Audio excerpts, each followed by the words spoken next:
पंजाब अत्यंत महत्वपूर्ण है। पिछले वर्षों में जिस तरह से पंजाब में भ्रष्टाचार, नशाखोरी माफिया, रेती माफिया, इन सब का जिस तरह का और इन सब के कारण से जिस तरह का वायुमंडल पंजाब में बना था, पंजाब के सरकार से, पुलिस और प्रशासन से इस बात का आग्रह करना चाहता हूं कि पंजाब को वापस से जिस तरह से आतंकवाद के पुराने दौर में धकेलने का प्रयास हो रहा है, इन षड्यंत्रों का तुरंत पर्दाफाश किया जाना चाहिए। क्योंकि केस दर्ज हो चुका है, पुलिस जांच कर रही है। यदि कोई व्यक्ति पाक साफ है और उसने किसी तरह का अपराध नहीं किया है तो पुलिस के सामने आकर के उसको फेस करना चाहिए, जांच में सहयोग करना चाहिए। और यदि जांच से कोई व्यक्ति भागता है तो कानून को अपना काम पूरी ताकत के साथ में करना चाहिए। अमृतसर शहर की तरफ से स्वागत करता हूं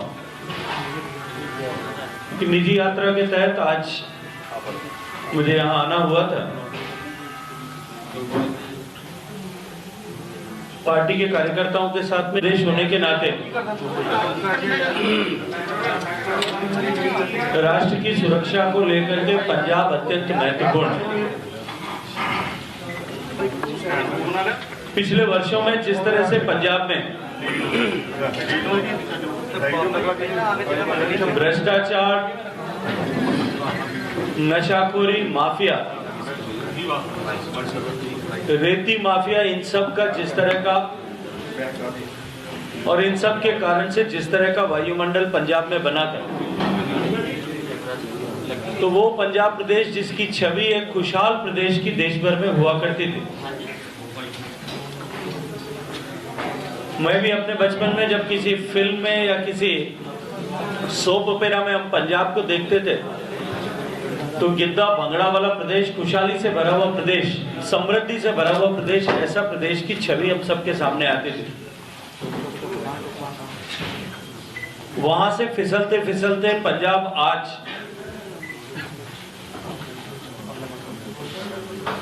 जैसा मैंने कहा कि नशे की गिरफ्त वाला, जुर्म की गिरफ्त वाला और उससे भी आगे बढ़कर के माफिया की गिरफ्त वाला प्रदेश बना है।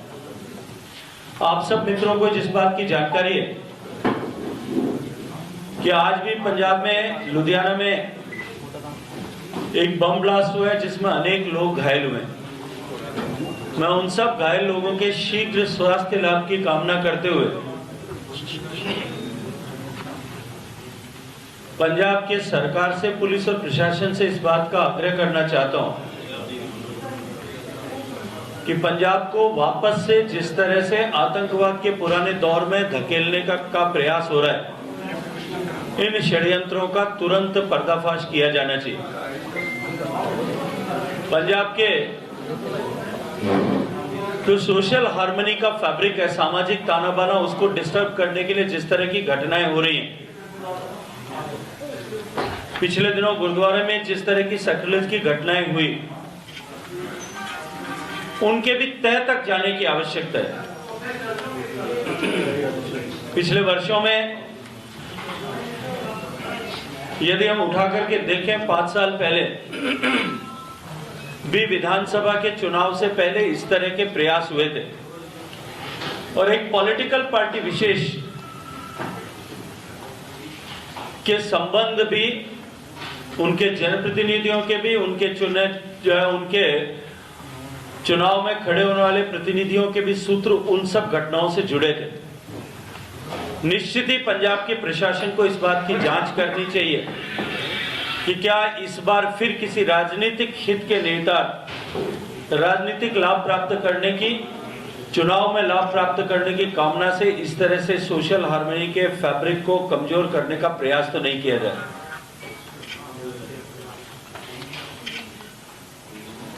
पंजाब प्रदेश, जो मैंने कहा कि कभी देश का सबसे खुशहाल प्रदेश हुआ करता था,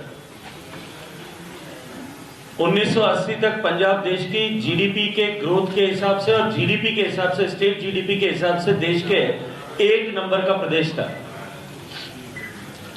2001 तक आते आते चौथे नंबर तक पहुंचा था और आज के हालात में पंजाब जीडीपी के दृष्टिकोण से देखा जाए तो 16वें नंबर पर स्लिप होकर के पहुंच गया है। और जीडीपी से भी जीडीपी की ग्रोथ रेट की दृष्टिकोण से अगर देखा जाए तो वर्तमान में पंजाब की स्थिति जो है वो देश के 33 प्रदेशों में सिर्फ मणिपुर से ऊपर है, 32वें नंबर पर है। ऐसा प्रदेश जो देश का सबसे खुशहाल प्रदेश था, फिसलते फिसलते आज सबसे नीचे के मुकाम पर पहुंचा है। 4 लाख करोड़ रुपए का कर्ज पंजाब पर है। पंजाब की पॉपुलेशन के हिसाब से देखें तो हर पैदा होने वाले व्यक्ति पर, हर छोटे से छोटे बच्चे पर भी 1 लाख रुपए से ज्यादा का कर्ज जो है वो अपने सिर पर लेकर के पैदा होता है। ऐसा प्रदेश जिसने पूरे देश के अन्न के भंडार भरे, ऐसा प्रदेश जिसने देश को खाद्य के दृष्टिकोण से, भोजन के दृष्टिकोण से आत्मनिर्भर बनाया, उस प्रदेश के इस तरह के हालात के जिम्मेदार कौन है?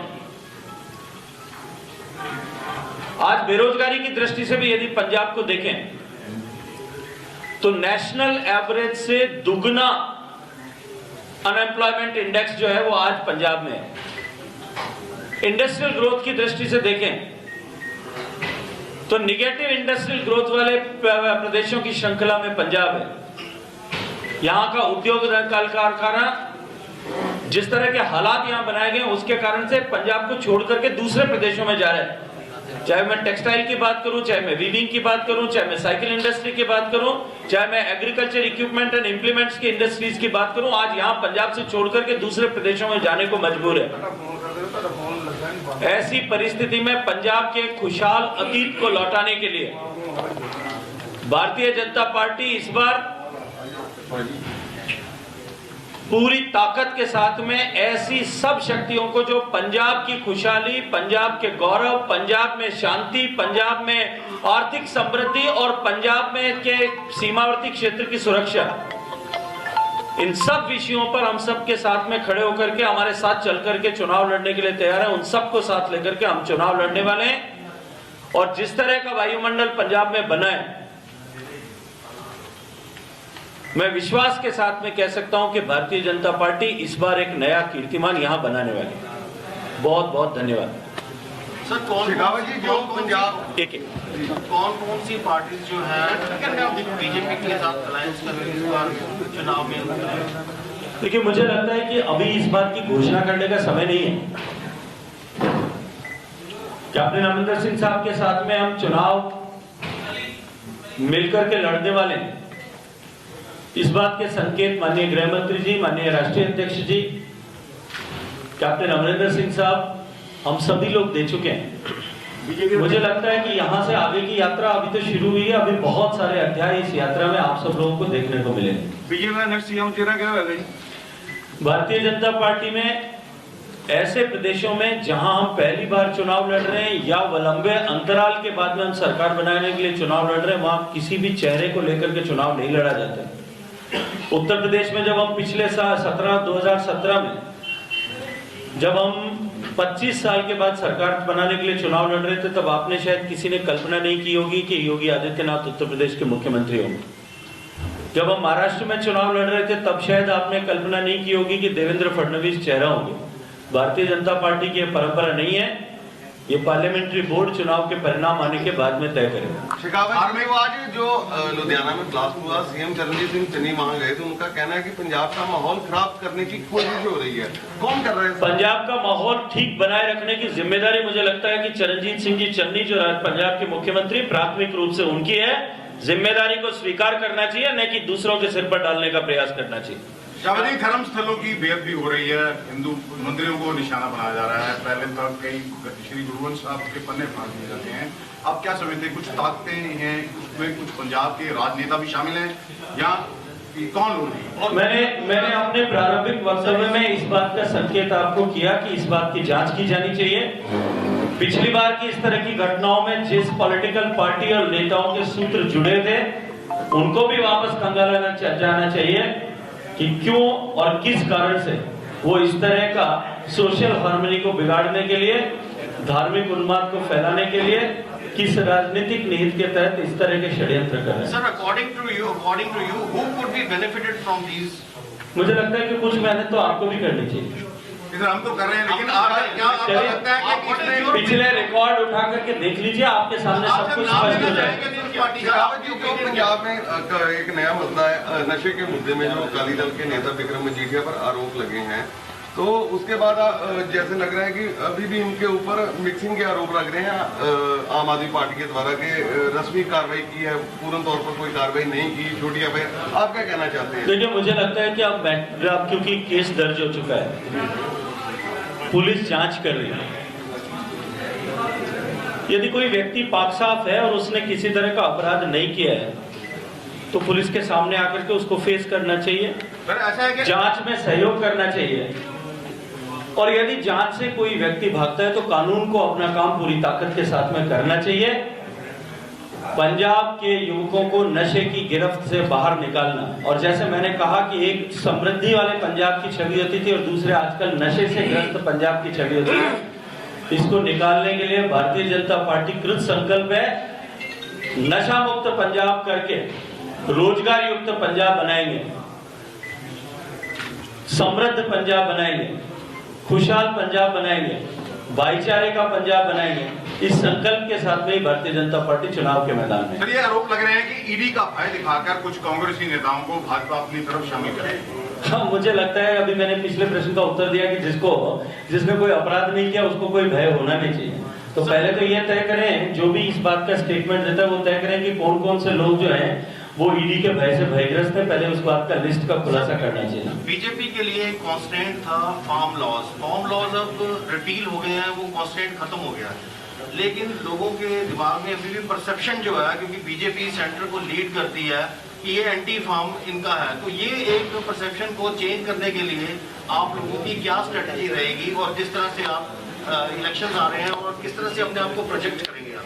मुझे लगता है कि जैसा मैंने अभी अपने वक्तव्य में और आपके प्रश्नों के उत्तर में कहा कि भारतीय जनता पार्टी पंजाब को खुशहाल बनाने के लिए, पंजाब के भविष्य के लिए, पंजाब के युवाओं के रोजगार के लिए, पंजाब में इंफ्रास्ट्रक्चर डेवलपमेंट के लिए, पंजाब में एजुकेशन और हेल्थ के इंफ्रास्ट्रक्चर के लिए, इन सब लक्ष्यों को लेकर के काम करेगी।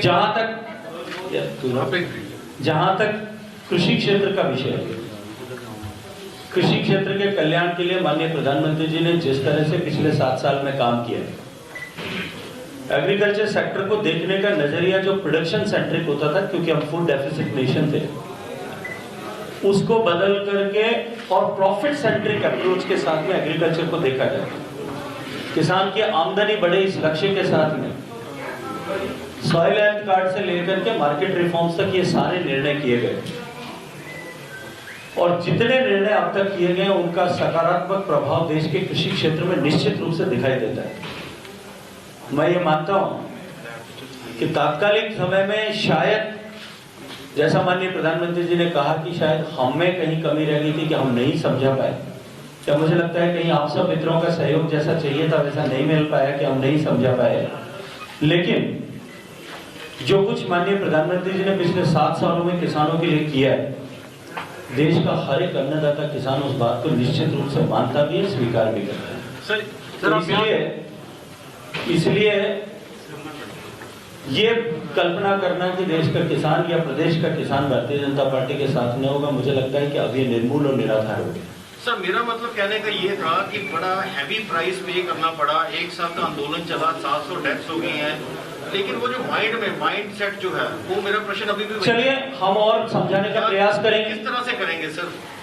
वो सब मुझे लगता है कि मीडिया में डिक्लेयर करने का कहा जा रहा है कि तो जैसे चुनाव नजदीक आते हैं तो लोग धार्मिक काम का जरा रुख कर लेते हैं। जैसे अभी तरनजीत सिंह चन्नी भी मुलाकात करके आए ब्यास के मुखी से, तो आप भी आज मुलाकात करके आए। तो मैंने तो कहा मेरा व्यक्तिगत दौरा था, पार्टी से प्रेरित नहीं था, पार्टी से लेना देना भी नहीं था। और ऐसा नहीं है कि मैं पहली बार गया हूँ, मेरे पिताजी और मेरा परिवार जो है इस डेरे के साथ में बहुत सालों से संबंध है। इसलिए ये कि हर एक विषय को राजनीति के साथ या चुनाव के साथ जोड़ना, मुझे लगता है कि ये हम सब मित्रों की परंपरा बन गई है। चलिए, धन्यवाद। किसानों से मिले नहीं, अरविंद केजरीवाल की तरफ से कहा जा रहा है कि बीजेपी पंजाब को खुश करने के लिए चंडीगढ़ पंजाब को सौंप सकती है। आज किसानों से, आज क्योंकि किसान दिवस है, आज स्वर्गीय देश के प्रधानमंत्री स्वर्गीय चौधरी चरण सिंह जी की का दिन है। मैं भी रास्ते में पिंड में रुक करके किसानों के साथ में मिल करके आया, उनके साथ में बैठ करके वो गन्ना खेत में से काट करके गन्ने का रस निकाल करके वो गुड़ बना रहे थे, उस प्रक्रिया को भी उनके साथ में देख करके आए और लगभग आधा पौन घंटा में किसानों के साथ में बैठा, वार्ता की, चर्चा की। इतना उत्साह किसान को, जो डायरेक्ट बेनिफिट ऑफ ट्रांसफर जो है एमएसपी पे प्रोक्योरमेंट का किसान को मिला है, उसको लेकर के, और जिस तरह से पिछले 7 साल में माननीय मोदी जी की सरकार बनने के बाद में एमएसपी बढ़ी है और कंटिन्यूअस बढ़ी है, उसको लेकर के किसान सम्मान निधि का पैसा जो हर किसान के खाते में जाता है, उसको लेकर के किसानों में एक बहुत अच्छा भाव देश की सरकार और माननीय प्रधानमंत्री जी के लिए है। मुझे लगता है कि ये जिस तरह की व्यवस्थाएं बनाने की कोशिश की गई है, जिस तरह का माहौल बनाने की कोशिश की गई है, अब वो निश्चित रूप से कहीं न कहीं असफल होगा। देश दुनिया दी हर वड्डी खबर नाल जुड़े रहन लई साडे YouTube चैनल नू सबसक्राइब करो। नाल दी नाल हर नवी वीडियो दी नोटिफिकेशन ਲਈ बैल आइकन जरूर दबाओ। जेकर तुसीं ये वीडियो फेसबुक ते देख रहे हो तो इसनू लाइक जरूर करो और ज्यादा तो ज्यादा शेयर भी करो। धन्यवाद।